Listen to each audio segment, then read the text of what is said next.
অর্জনের ঝুলিটা সমৃদ্ধ হয়েছে অনেক আগেই।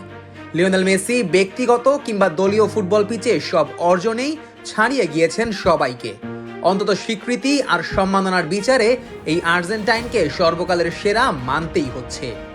ক্যারিয়ারের শেষ বেলায় এবার মেসি পেলেন অন্যরকম এক স্বীকৃতি। মার্কিন যুক্তরাষ্ট্রের সর্বোচ্চ বেসামরিক সম্মান প্রেসিডেন্সিয়াল মেডেল অফ অনার পাচ্ছেন ফুটবল বিশ্বের কিংবদন্তি বনে যাওয়া এই তারকা।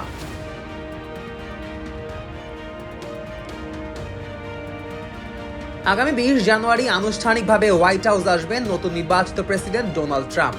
তার আগে নিজের বিদায়ী সময়ে লিওনেল মেসি সহ মোট 19 জনকে সমাজের বিভিন্ন ক্ষেত্রে অবদান রাখায় প্রেসিডেন্সিয়াল মেডেল অফ অনারের মর্যাদা দিচ্ছেন বর্তমান প্রেসিডেন্ট জো বাইডেন।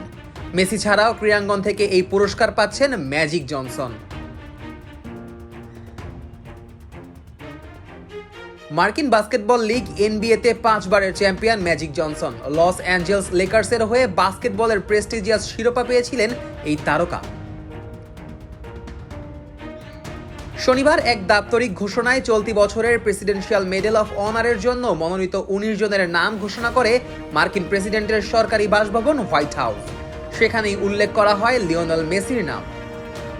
বিবৃতিতে বলা হয়, প্রেসিডেন্ট বাইডেন বিশ্বাস করেন একজন মহান নেতা সবার প্রতি বিশ্বাস রাখেন, সবাইকে ন্যায্য সুযোগ দেন এবং শালীনতাকে সর্বোচ্চ স্থান দেন। এই 19 জন আমেরিকান মহান নেতা এই দেশকে একটি আরো ভালো জায়গা বানিয়েছেন। তারা মহান নেতা কারণ তারা ভালো মানুষ, যারা তাদের দেশ ও পৃথিবীর জন্য অসাধারণ অবদান রেখেছেন। 2023 সালে ইউরোপিয়ান ফুটবলকে বিদায় জানিয়ে মার্কিন ক্লাব ইন্টার মায়ামিতে নাম লেখান মেসি। তার আগমনের পরেই ইন্টার মায়ামি এবং মার্কিন ঘরোয়া ফুটবলের চিত্রটা বদলে যায় রাতারাতি। আর্জেন্টাইন এই সুপারস্টারের আগমনের পর থেকে তা প্রভাব রেখেছে মার্কিন অর্থনীতির চিত্রেও। তবে এসবের চেয়ে লিওনেল মেসির মানবিক কাজকেই সামনে এনেছে white house. Leo Messi foundation এবং ইউনিসেফের মাধ্যমে সারা বিশ্বে শিশুদের স্বাস্থ্যসেবা এবং শিক্ষা কার্যক্রমে সহায়তার সঙ্গে যুক্ত 2022 বিশ্বকাপ জয়ী এই তারকা। হোয়াইট হাউসের পক্ষ থেকে জানানো হয়েছে, শিশুদের জন্য এমন কাজের স্বীকৃতি হিসেবে যুক্তরাষ্ট্রের সর্বোচ্চ বেসামরিক সম্মাননা পাচ্ছেন মেসি।